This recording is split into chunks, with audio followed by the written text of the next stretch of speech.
حالات جتنے بھی خراب ہو، حالات جتنے بھی دشوار کن ہو،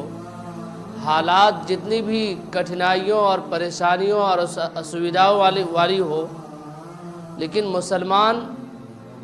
جن کے دلوں میں اللہ کا ایمان، جن کے دلوں میں اللہ کا ڈر، جن کے دلوں میں اللہ کا خوف ہوتا ہے، وہ حالات سے کبھی گھبراتے نہیں،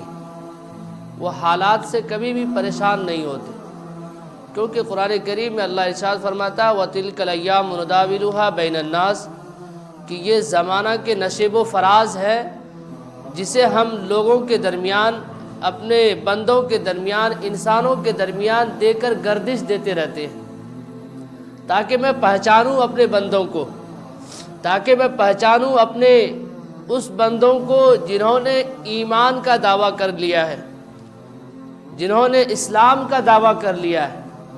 کیونکہ یہ تو آسان ہے کہ ہم ایمان کا دعویٰ کر بیٹھے، یہ آسان ہے، لیکن اس کے جو ایگزام ہے، ان کی جو آزمائشیں ہیں، اس سے بھی ہم کو گزرنا پڑے گا۔ یہ صرف ہم نہیں گزر رہے، اس سے پہلے بھی انبیاء کرام علیہ السلام جن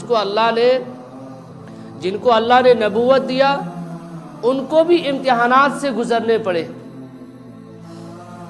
حضرت آدم علیہ السلام کو دیکھ لیجئے، تھوڑی سی چوک ہوئی، اللہ نے زمین پر اتار دیا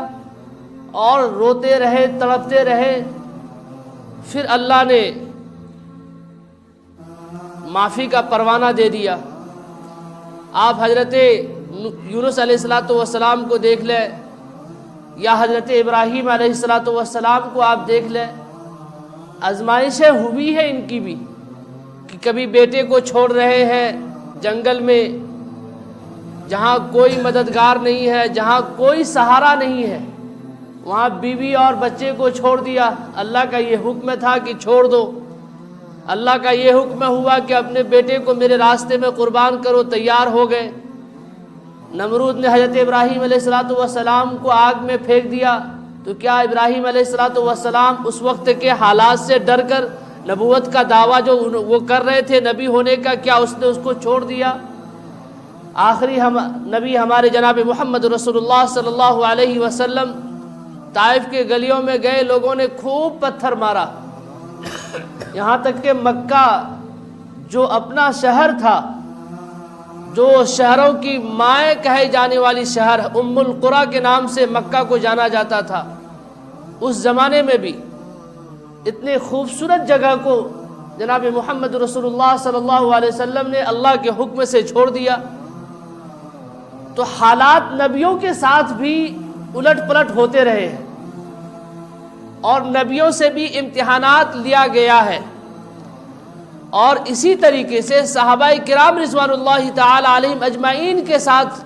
بھی اس طرح کے معاملات آئے ہیں کہ جو صحابہ ایمان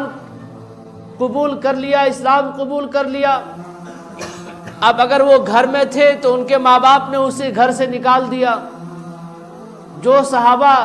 اچھے اچھے کھانا کھایا کرتے تھے، اچھی اچھی خوشبو لگایا کرتے تھے، وہ صحابہ کا یہ حال ہے کہ اس کے بدن پر پہننے کے لیے کپڑا نہیں ہے،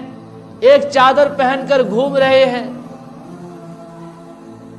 تو یہ صحابہ کے ساتھ بھی اس طرح کے معاملات آئے ہیں، اور حالات سے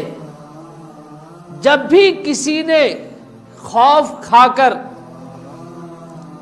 اپنے آپ کو ڈگمگایا ہے، اللہ نے اس کو ذلیل کیا ہے۔ اس کی بھی ہزاروں تاریخ ملتی ہے کہ بنی اسرائیل کو آپ دیکھیں گے کہ اللہ نے اسے کہا کہ تم مچھلی کھاؤ، ہفتے میں 7 دن ہے تو تم 6 دن کھاؤ، لیکن ایک دن نہیں کھانا ہے۔ شنیوار کا دن، ہفتے کا جو دن ہے، وہ شنیوار کے دن آپ کو نہیں کھانا ہے مچھلی۔ اب یہاں اللہ آزمائش کر رہا ہے، لیکن بنی اسرائیل نہیں مانی۔ اس کی وجہ یہ تھی کہ شنیوار کے دن، ہفتے کے دن جو ہے،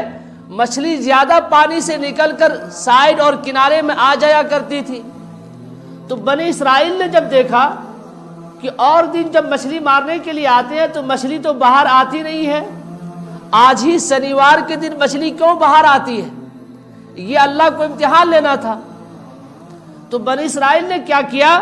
کہا کہ دیکھو اللہ نے پکڑنے کے لیے، نبی نے تو پکڑنے کے لیے منع کیا، چلو ایک کام کرتے ہیں، پانی دریا کے سٹے ہوئے ایک راستہ بنا دیتے ہیں جہاں پانی جائے دھیرے دھیرے اور مچھلی بھی چلی جائے۔ یہ ترکیب لگایا ان لوگوں نے، لیکن کیا اللہ کو دلوں کے نیتوں کے بارے میں تو پتہ ہے؟ اللہ تو شہ رگ سے بھی زیادہ قریب ہے۔ وَإِن تُخْفُوا مَا فِي صُدُورِهِمْ، آپ کے دلوں میں جو باتیں چھپی ہوئی ہے اس کو بھی اللہ جانتا ہے۔ علیم بذات الصدور ہے، علیم خبیر ہے، وہ ساری چیزوں کو جانتا ہے، آگے آنے والی چیزوں کو بھی جانتا ہے اور پیچھے ہونے والی جو ساری چیزیں ہو گئی اس کو بھی وہ جانتا ہے، وہ بھولنے والا نہیں ہے۔ پھر بنی اسرائیل نے جب یہ کام کیا، اللہ نے جو حکم دیا اس کی روح گردانی کیا، اللہ کے حکم کو توڑا، اللہ کی نافرمانی کی، تو اللہ نے بندر کی شکل میں تبدیل کر دیا، انسان کو بندر بنا دیا۔ کیا اس سے بھی بڑا کوئی عذاب ہو سکتا ہے کہ آپ کو اشرف المخلوقات بنایا گیا اور آپ اشرف المخلوقات کے بعد حیوان یعنی جانور میں تبدیل ہو گئے، بندر میں تبدیل ہو گئے؟ تو یہ زمانے کا دستور رہا ہے، حالات چاہے جتنے بھی ہو، لیکن اللہ کے ساتھ ہمارا جو تعلق ہے، اللہ کے ساتھ ہماری جو تال میل ہے، اللہ کے ساتھ، اللہ کے اوپر جو بھروسہ ہونا چاہیے ایمان والوں کا، وہ ہر وقت ہو۔ یہاں تک کہ آپ کے گردن پہ ننگی تلوار لٹکائی جائے اور اس وقت بھی آپ سے ایمان کو چھوڑنے کا مطالبہ کیا جائے، تو ایمان والے کے لیے یہ جائز نہیں ہے کہ وہ ننگی تلوار کو دیکھ کر اس کے ڈر سے وہ اپنے ایمان کو چھوڑ دے اور اپنے ایمان سے ہاتھ دھو بیٹھے، کیونکہ وہ ننگی تلوار کے اندر بھی اگر حکم دے گا کاٹنے کی تو وہ اللہ دے گا، کیونکہ حضرت ابراہیم علیہ السلام کے ہاتھ کے اندر بھی جو چھری تھی وہ ننگی چھری تھی، اسماعیل کو اوپر چلنا تھا لیکن اللہ نے حکم دیا نہیں چلنا ہے، اب دمبے کو آنا ہے اس کے اوپر چلنا ہے۔ تو ساری چیز کو کرنے والی ذات ایک اللہ کی ذات ہے۔ آگ انسان کو جلائے گی تب جلائے گی جب اللہ کا حکم ہوگا، دریا کی خاصیت ہے انسان کو ڈبونے کی، تب ڈبوئے گی جب اللہ کا حکم آئے گا، کیونکہ اللہ نے، آپ نے دیکھا کہ صحابہ کرام دریائے دجلہ کے اندر، دریائے فرات کے اندر اپنے گھوڑے کو ڈال دیا اور ایمان کی پرچار کرنے چلے گئے۔ تو میرے بھائیوں میں یہ کہہ رہا تھا کہ حالات چاہے جتنے بھی خطرناک ہو، حالات چاہے جتنے بھی ڈینجرس ہو، لیکن ہمارا ایمان اللہ کی ذات پر کس طرح کا ہے وہ ہمیں اپنا محاسبہ کرنا چاہیے۔ حالات سے ڈرنے کی ضرورت نہیں ہے ایمان والوں کو۔ قرآن کریم کے اندر اللہ فرماتا ہے وَلَا تَحِنُوا وَلَا تَحْزَنُوا وَأَنْتُمُ الْأَعْلَوْنَ إِن كُنتُم مُؤْمِنِينَ، کہ ایمان والے ہی کامیاب رہیں گے، تمہیں ڈرنے کی ضرورت نہیں ہے، تمہیں خوف کرنے کی ضرورت نہیں ہے۔ اسی لیے قرآن کریم کے اندر آپ دیکھیں گے کہ اللہ نے ولیوں کی تعریف کی ہے کہ ولی جو ہوتے ہیں، اللہ قرآن کریم کے اندر 11واں پارہ میں آپ دیکھیں گے تو اللہ فرماتا الا ان اولیاء اللہ لا خوف علیہم ولا هم يحزنون الذین آمنوا وكانوا يتقون لهم البشرى فی الحیات الدنیا وفی الآخرہ۔ اللہ فرماتا ہے کہ اللہ کے جو ولی ہوتے ہیں، اللہ کے جو بندے ہوتے ہیں، وہ کسی سے ڈرتے نہیں، لا خوف علیہم ولا هم يحزنون، نہ وہ کبھی کسی سے ڈرتے ہیں اور نہ انہیں کوئی غم ہوتا ہے۔ الذین آمنوا وکانوا یتقون، کیونکہ یہ لوگ تو تقوی والے ہیں، کیونکہ یہ لوگ تو اللہ سے ڈرنے والے ہیں۔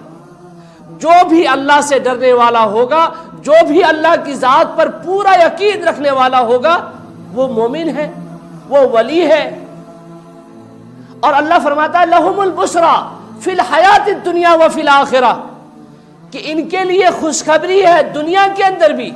اور ان کے لیے خوشخبری ہے آخرت کے اندر بھی، کہ دنیا میں بھی کامیاب ہے اور آخرت میں بھی کامیاب ہے۔ تو آج جو مسلمان جس طرح کے حالات سے لاچار ہے، جس طرح کے حالات سے مسلمان گزر رہا ہے، کبھی سوچا ہم نے کہ شاید اس میں ہماری کمی ہے، یا تو ہمارا ایمان صحیح نہیں، یا تو ہمارا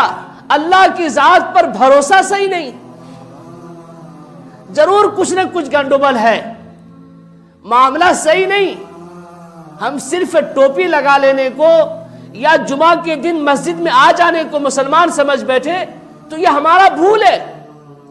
اللہ فرماتا ہے یا ایھا الذین آمنو، کہ اے وہ لوگوں جو ایمان لے آئے، پھر فرماتا آمنو، ایمان لاؤ باللہ ورسولہ، اللہ پر اور اس کے رسول پر۔ اگر ایسا ایمان نہیں ہوا کہ جو بھی کرنے والی ذات ہے وہ اللہ کی ذات ہے، تو خدا کی قسم ہم مومن نہیں۔ اگر یہ ایمان نہیں ہوا کہ حالات جیسے بھی ہوں یہ اللہ کا فیصلہ ہے، اگر یہ ایمان نہیں تو ہم مومن نہیں۔ ذرہ برابر قرآن کریم کے اندر سورہ حجرات کے اندر اللہ فرماتا ہے لم یرتابو،